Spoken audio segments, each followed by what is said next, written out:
یہ قرآن ایک بابرکت کتاب ہے جسے ہم نے آپ صلی اللہ علیہ وسلم پر نازل کیا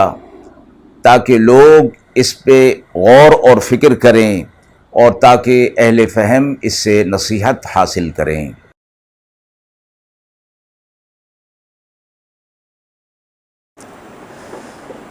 بسم اللہ الرحمن الرحیم۔ السلام علیکم ورحمۃ اللہ وبرکاتہ۔ ناظرین کرام، درس قرآن مجید کے آج کے اس پروگرام میں ہم سورۃ طٰہٰ کی آیت نمبر 95 تا 98 کا ترجمہ اور تفسیر پیش کر رہے ہیں اور آخر میں پوچھے گئے سوال کا جواب ہوگا۔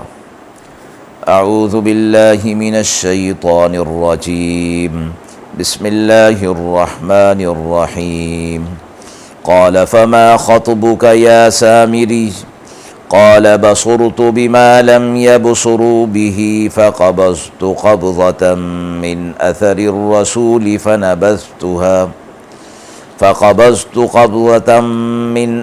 الرسول فنبذتها وكذلك سولت لي نفسي قال فاذهب فإن لك في الحياة أن تقول لا مساس وَإِنَّ لَكَ مَوْعِدًا لَّن تُخْلَفَهُ وَانظُرْ إِلَىٰ إِلَٰهِكَ الَّذِي ظَلْتَ عَلَيْهِ عَاكِفًا لَّنُحَرِّقَنَّهُ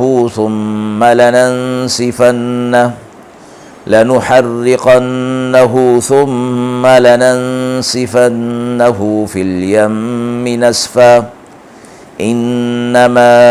الہکم اللہ الذی لا الہ الا ہو وسع کل شیء علما۔ آیات مبارکہ کا ترجمہ ملاحظہ فرمائیے۔ کہا موسیٰ علیہ السلام نے، اب تیری کیا حقیقت ہے اے سامری؟ وہ بولا، میں نے دیکھ لیا جو اوروں نے نہ دیکھا، پھر میں نے بھر لی ایک مٹھی پاؤں کے نیچے سے اس بھیجے ہوئے کی، پھر میں نے وہی ڈال دی اور یہی صلاح دی مجھے میرے نفس نے۔ کہا موسیٰ علیہ السلام نے، دور ہو، تیرے لیے زندگی بھر تو اتنی سزا ہے کہ تو کہا کرے گا کہ مجھے کوئی ہاتھ نہ لگائے، اور تیرے واسطے ایک وعدہ ہے کہ اس کی خلاف ورزی ہرگز نہ ہوگی، اور دیکھ اپنے معبود کو جس پر تمام دن تو معتکف رہتا تھا، ہم اس کو جلا دیں گے، پھر بکھیر دیں گے اس کی راکھ دریا میں۔ تمہارا معبود تو وہی اللہ ہے جس کے سوا کوئی اور معبود نہیں، اس نے ہر چیز کو اپنے علم سے گھیر رکھا ہے۔ موسیٰ علیہ السلام کوہ طور سے واپسی پر تشریف لائے، واپس آئے تو ہارون علیہ السلام سے قوم کے بارے میں دریافت کیا، اور حضرت ہارون علیہ السلام نے اپنا عذر جو کہ انہوں نے موسیٰ علیہ السلام کے سامنے پیش کیا، موسیٰ علیہ السلام نے ان کے عذر کو قبول کرتے ہوئے ان کو چھوڑ دیا اور اللہ تبارک و تعالی سے اپنے لیے اور اپنے بھائی کے لیے مغفرت کی دعا مانگی۔ اس کے بعد موسیٰ علیہ السلام سامری کی طرف متوجہ ہوئے اور اس سے کہا کہ تمہاری کیا حقیقت ہے اور تم نے یہ حرکت جو ہے وہ کیوں کی؟ اس نے کہا کہ میں نے وہ چیز دیکھی جو اوروں نے نہیں دیکھی تھی۔ اس سے مراد جبریل علیہ السلام اور ان کے دیکھنے میں کا یہ واقعہ ہے کہ جس وقت موسیٰ علیہ السلام اپنی قوم کو لے کر راستے سے گزر رہے تھے اور فرعونی لشکر دریا میں داخل ہو رہا تھا، تو جبریل علیہ السلام گھوڑے پر یہاں موجود تھے۔ دوسری روایت میں آتا ہے کہ دریا سے پار ہونے کے بعد موسیٰ علیہ السلام کو کوہ طور پر آنے کی دعوت دینے کے لیے جبریل علیہ السلام گھوڑے پر تشریف لائے تھے۔ ان کو سامری نے دیکھ لیا، دوسرے لوگوں کو معلوم نہ ہو سکا۔ اس کی وجہ دیکھ لینے کی، سامری کی حضرت جبریل علیہ السلام کو دیکھ لینے کی وجہ حضرت ابن عباس رضی اللہ تعالی عنہ نے ایک روایت میں یہ فرمائی کہ سامری کی پرورش خود جبریل علیہ السلام کے ذریعے ہوئی تھی۔ جب اس کی ماں نے اس کو ایک غار کے اندر ڈال دیا تھا تو جبریل علیہ السلام اس کو غذا دینے کے لیے آتے تھے، اس کی وجہ سے وہ ان سے مانوس تھا اور پہچانتا تھا، دوسرے لوگ جبریل علیہ السلام کو نہیں پہچانتے تھے۔ سامری کے دل میں شیطان نے یہ بات ڈال دی کہ جبریل علیہ السلام کے گھوڑے کا قدم جس جگہ پر پڑتا تھا وہاں سبزہ اور زندگی اور حیات کے آثار پیدا ہو جاتے تھے، تو اس نے وہاں سے وہ مٹی اٹھا لی تھی۔ سامری کے دل میں یہ بات پیدا ہو گئی تھی کہ وہ اس طرح ایک بچھڑا بنا کر اس میں یہ مٹی ڈال دے گا۔ پھر اس نے بنی اسرائیل کے زیورات کو لے کر انہیں پگھلا کر اس سے یہ بچھڑا بنا لیا اور اس کے اندر یہ مٹی ڈال دی، تو اس میں زندگی کے آثار پیدا ہو گئے۔ سامری نے یہ بات موسیٰ علیہ السلام کو بتائی، جبکہ موسیٰ علیہ السلام نے ان سے پوچھی تھی،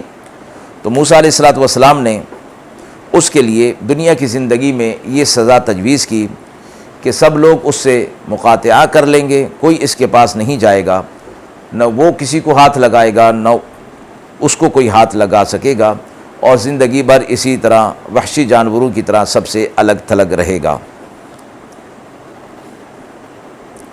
اس کے بعد موسیٰ علیہ السلام نے فرمایا کہ اب ہم اس کو، جس کو تو نے معبود بنا لیا تھا، ہم اس کو جلا دیں گے اور اس کی راکھ کو دریا کے اندر ڈال دیں گے۔ یہاں مفسرین نے فرمایا ہے کہ چونکہ یہ بچھڑا سونے چاندی کے سے بنا ہوا تھا، جس کو پگھلا کر اس کو ایک بچھڑے کی شکل دی گئی تھی، تو پھر اس کے جلانے میں تو اس کی راکھ بننے کا کوئی سوال نہیں ہوتا، لیکن فرمایا کہ ہو سکتا ہے کہ یہ گوشت پوشت کا بن گیا ہو، کہ جب اس کے اندر وہ مٹی ڈالی گئی جس کے ذریعے سے اس کے اندر آواز پیدا ہو گئی، تو ممکن ہے کہ وہ گوشت پوشت کا بن گیا ہو، اور پھر یہاں جلا دینے سے مراد اس کو ذبح کر دینا ہے اور پھر اس کے ٹکڑوں کو دریا کے اندر بہا دینا مراد ہے۔ آیت کے حوالے سے سوال پوچھا گیا ہے کہ حضرت موسیٰ علیہ السلام نے سامری کو کیا سزا دی۔ سامری کے لیے حضرت موسیٰ علیہ السلام نے یہ سزا تجویز کی تھی کہ سب اس کا مقاطعہ کریں گے، کوئی اس کے قریب نہیں جائے گا، اور یہ زندگی بھر یہ کہتا رہے گا کہ مجھے کوئی نہ چھوئے، میرے قریب نہ آئے۔ موسیٰ علیہ السلام کی اس سزا سے اس میں یہ کیفیت پیدا ہو گئی تھی کہ اگر اس کو کوئی ہاتھ لگاتا یا وہ کسی کو ہاتھ لگاتا تو دونوں کو بخار ہو جایا کرتا تھا۔ اس ڈر کی وجہ سے وہ سب سے الگ الگ بھاگا پھرتا تھا، اور جب کسی کو قریب آتا دیکھتا تو کہتا تھا کہ کوئی مجھے نہ چھوئے۔ روح المعانی میں یہ ایک روایت نقل کی گئی ہے کہ موسیٰ علیہ السلام نے سامری کو قتل کرنے کا ارادہ بھی کیا تھا، مگر اللہ تعالیٰ نے اس کے سخی اور لوگوں کی خدمت کرنے کی وجہ سے قتل کی سزا سے منع فرما دیا تھا۔ وآخر دعوانا ان الحمد للہ رب العالمین۔